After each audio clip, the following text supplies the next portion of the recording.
وَلَقَدْ يَسَّرْنَا الْقُرْآنَ لِلذِّكْرِ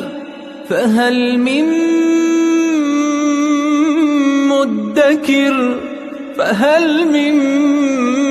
مُّدَّكِرٍ اعوذ باللہ من الشیطان الرجیم بسم اللہ الرحمن الرحیم الحمد للہ رب العالمین وصلی اللہ علی سیدنا و نبینا ابی القاسم المصطفى محمد وعلى آلہ الطیبین الطاہرین المعصومین اما بعد اعوذ باللہ من الشیطان الرجیم ربنا انک من تدخل النار فقد اخزیتہ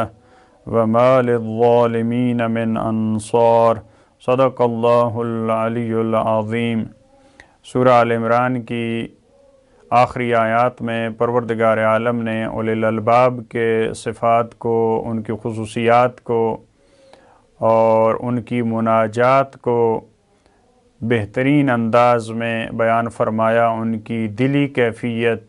ان کی زبان کی کیفیت پروردگار نے اس کو ہمارے سامنے ظاہر کیا، اور اس ظاہر کرنے کا مطلب یہ ہے کہ ہر دور میں صاحبان ایمان اور اولی الالباب ان کی یہی آرزویں ہوں، ان کی یہی مناجات ہوں، ان کی یہی دعائیں ہوں، خدا سے وہ اس طرح سے گفتگو کریں۔ یہ ان کی ذمہ داریاں ہیں جو پروردگار عالم ان کی دعاؤں کی صورت میں ہم تک پہنچا رہا ہے۔ ان کی مناجات کا ایک اور حصہ ربنا کی صورت میں ان آیات میں سورہ آل عمران کی آخری آیات میں 5 مرتبہ اولی الالباب کی زبان پہ یہ لفظ آیا، ربنا ربنا۔ ممکن ہے ان میں سے بعض ربنا اگر اس کو ہٹا دیا جاتا تب بھی کلام اور گفتگو قابل فہم تھی، لیکن ان کی پروردگار سے محبت اتنی تھی کہ بار بار وہ چاہ رہے ہیں کہ ہم اپنے رب کا، ہم اپنے مالک اور خالق کا نام زبان پہ لیں، لہذا ہر دعا کے ساتھ ربنا ربنا کی تعبیر استعمال کی۔ ان کی زبان پہ یہ ہوتا ہے ربنا انک من تدخل النار فقد اخزیتہ، اے ہمارے پروردگار یقیناً تو جسے جہنم میں اور آگ میں داخل کر دے، فقد اخزیتہ بالتحقیق اس کو تو نے رسوا کیا۔ جو جہنم کی آگ سے بچ جاتا ہے وہ کامیاب ہے، وہ عزت مند ہے۔ رسوا کون ہے، ذلیل کون ہے؟ جس کو پروردگار جہنم میں داخل کر دے۔ اس دنیا میں رہتے ہوئے کسی مقام اور مرتبے پہ پہنچ جانا یہ انسان کی عزت کا باعث نہیں ہے۔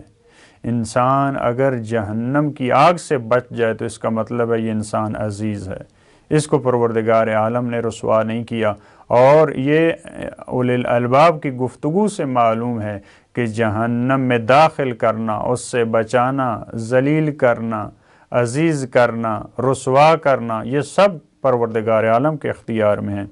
وَمَا لِلظَّالِمِينَ مِنْ أَنصَارٍ، اور ظالمین کے لیے کسی قسم کا کوئی یار و انصار، کوئی مددگار، کوئی شفیع موجود نہیں ہے۔ اس کے بعد والی مناجات میں فرمایا ربنا اننا سمعنا، اے ہمارے پروردگار یقیناً ہم نے سنا، منادیاً ایک ندا دینے والے کو، ایک پکارنے والے کو، ینادی للایمان، جو ایمان کے لیے، جو ایمان کی طرف ہمیں پکار رہا تھا، جو یہ ندا بلند کر رہا تھا قولوا لا الہ الا اللہ تفلحوا، جو اللہ کی طرف لوگوں کو بلا رہا تھا، وہ اس کا سب سے بڑا مصداق وہ رسول اللہ کی ذات ہیں۔ یہ ایک ایسے منادی تھے جو لوگوں کو ایمان کی طرف، خدا پہ ایمان، فرشتوں پہ ایمان، رسولوں پہ ایمان، آسمانی کتابوں پہ ایمان، اس کی طرف پکار رہے تھے۔ مومنین یہ ہیں، اولی الالباب اور سمجھدار لوگ یہ ہیں جو کہتے ہیں پروردگارہ ہم نے ندا دینے والے کو سنا، لیکن ہم نے جھٹلایا نہیں جس طرح سے اہل کتاب نے تکذیب کی۔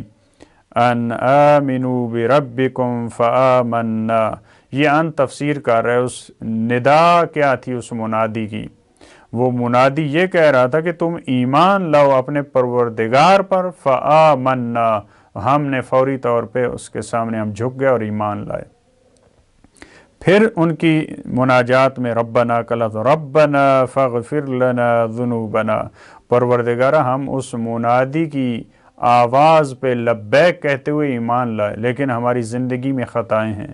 ہماری زندگی میں گناہ ہیں، تو پروردگارہ تو ان کو معاف کرنے والا ہے، تو ان سے درگزر کرنے والا ہے،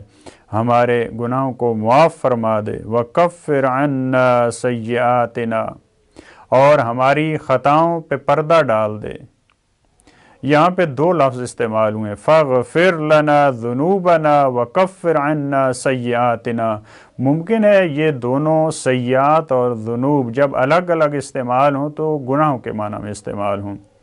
لیکن جب اکٹھا استعمال ہوتے ہیں تو محققین کی رائے میں ذنوب بڑے گناہوں کے لیے، گناہان کبیرہ کے لیے استعمال ہوتا ہے، اور سیئات یہ صغیرہ گناہوں کے لیے استعمال ہوتا ہے، جو چھوٹی خطائیں انسان سے سرزد ہوتی ہیں، جو انجام نہیں دینا چاہیے، جو مکروہات ہوتے ہیں، ان کے لیے استعمال ہوتا ہے پروردگارہ۔ لہٰذا ان کے لیے، ذنوب کے لیے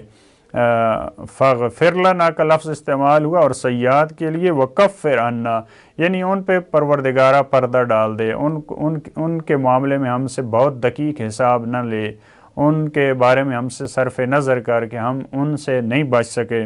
وَتَوَفَّنَا مَعَ الْأَبْرَارِ، اور پروردگارہ ہمیں موت آئے تو ابرار کے ساتھ۔ ابرار کون ہیں؟ جن کی دریا دلی اتنی ہے کہ ان کی جو نیکی ہوتی ہے وہ سمندر کی طرح وہ بہت پھیلی ہوتی ہے، بہت بڑی نیکی ہوتی ہے، وہ دریا دل ہوتے ہیں، وہ خاص افراد، خاص نیک لوگ جو خاص اولیاء خدا ہیں، جو انبیاء علیہ السلام ہیں، جو اہل بیت علیہ السلام کی ہستیاں ہیں، ان کے لیے قرآن کریم نے معمولاً ابرار کا لفظ استعمال کیا۔ ان جیسی موت، ان کی معیت میں ہمیں موت دے پروردگارہ، یہ ان کی دعا ہوتی ہے صاحبان عقل کی۔ اور ان کی پانچویں اور آخری مناجات، ربنا وآتنا ما وعدتنا، اے ہمارے پروردگار، وآتنا ما وعدتنا، یا نہیں فرمایا ربنا آتنا، بعض دعاؤں میں اس طرح سے ربنا آتنا فی الدنیا حسنہ، یہاں پہ واو کے ذریعے شاید اس طرف اشارہ ہے کچھ ایسی چیزیں جن کا تذکرہ نہیں ہے، یعنی ویسے تو بہت ساری چیزیں ہیں، وہ بھی ہمیں پروردگار عطا کر جو ہمارے خیال میں نہیں آنے والی، اور بعض ایسی چیزیں جن کا یہاں پہ تذکرہ کیا، ان میں سے ایک پروردگارہ وہ چیزیں جس کا تو نے وعدہ فرمایا ہے علی رسولک،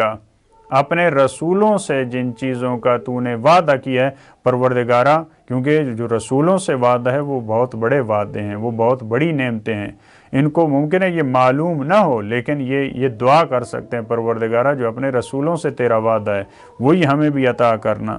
وَلَا تُخْزِنَا يَوْمَ الْقِيَامَةِ، ہمیں قیامت کے دن رسوا نہ کرنا، إِنَّكَ لَا تُخْلِفُ الْمِيعَادِ، یقیناً تو اپنے وعدے کے خلاف نہیں کرتا۔ جو نیک افراد ہوتے ہیں، جو ابرار ہوتے ہیں، جو اولیاء خدا ہوتے ہیں، وہ بھی کبھی اپنے وعدے کے خلاف عمل نہیں کرتے۔ تو وہ پروردگار عالم جو ان افراد کا خالق ہے، جس کے بارے میں جو صادق الوعد ہے، جب ان ہستیوں کو بھیجنے والا، وہ کیسے ہو سکتا ہے کہ وہ اپنے وعدے کی خلاف ورزی کرے اور عدولی کرے؟ پروردگار عالم ہمیں بھی توفیق دے، ہم انہی مناجات کو اپنی زبان پہ لائیں، اور انہی مناجات میں جو الفاظ استعمال ہوئے ہیں، جو اعمال ہیں، انہی کو پریکٹیکلی طور پہ، عملی طور پہ اپنی زندگی میں لاگو کریں۔ اللہم صلی علی محمد و آل محمد۔